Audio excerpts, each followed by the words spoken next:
सबसे पहले शुरुआत करते हैं भारत की माइनिंग हिस्ट्री से। अक्सर माना जाता है कि भारत में खनन का विकास ब्रिटिश काल में शुरू हुआ, लेकिन आर्कियोलॉजी कुछ और कहती है।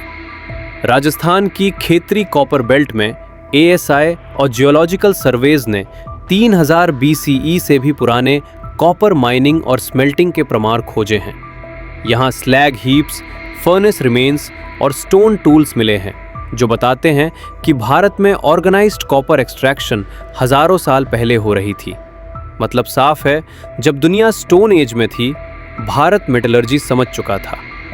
अब अगला फैक्ट, भारत में मेडिकल साइंस आधुनिक हॉस्पिटल से बहुत पहले मौजूद थी।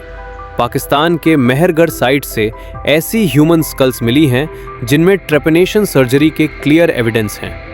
हड्डियों पर हीलिंग मार्क्स बताते हैं कि ये ऑपरेशन मरीज के जीवित रहते किया गया और वो सरवाइव भी किया। ये अनुमान नहीं है, ये बायो आर्कियोलॉजी और मेडिकल एनालिसिस से प्रूवन फैक्ट है। अब चलते हैं समंदर की ओर।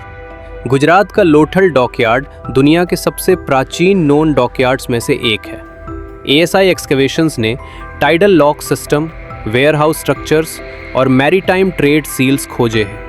ये साबित करता है कि हड़प्पन सिविलाइजेशन ऑर्गेनाइज्ड सी ट्रेड करती थी।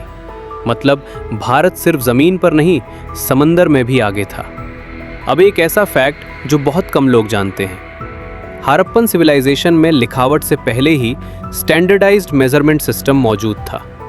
यूनिफॉर्म ब्रिक्स, स्टैंडर्ड वेट्स और प्रिसाइज सिटी प्लानिंग ये दिखाते हैं कि कैलकुलेशन और जियोमेट्री लिखाई से पहले विकसित हो चुकी थी।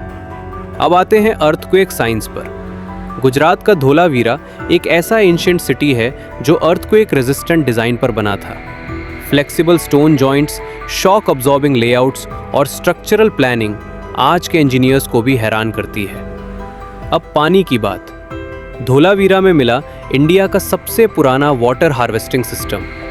Rock cut reservoirs, rain water channels और स्टोरेज टैंक्स ये दिखाते हैं कि वाटर मैनेजमेंट कोई नई प्रॉब्लम नहीं, भारत ने इसे हजारों साल पहले सॉल्व कर लिया था। अब अंतिम और सबसे बड़ा फैक्ट, भारत ने दुनिया को टाइम समझना सिखाया। वेदांग ज्योतिष, लूनर सोलर कैलेंडर्स और नक्षत्र सिस्टम बताते हैं कि भारत में एस्ट्रोनॉमी साइंस के रूप में विकसित हो चुकी थी। जब दुनिया समय गिन नहीं पा रही थी, भारत उसे कैलकुलेट कर रहा था। इन सारे फैक्ट से एक बात क्लियर होती है, भारत की हिस्ट्री कहानियों में नहीं, एविडेंस में लिखी है। ये माइथोलॉजी नहीं है, ये डॉक्यूमेंटेड साइंस और आर्कियोलॉजी है। अगर ऐसे रियल प्रूफ बेस्ड फैक्ट्स पसंद आते हैं तो वीडियो को लाइक करो, चैनल को सब्सक्राइब करो और कमेंट में लिखो नेक्स्ट फैक्ट, क्योंकि भारत की ज़मीन अभी और भी सच छुपाए बैठी है।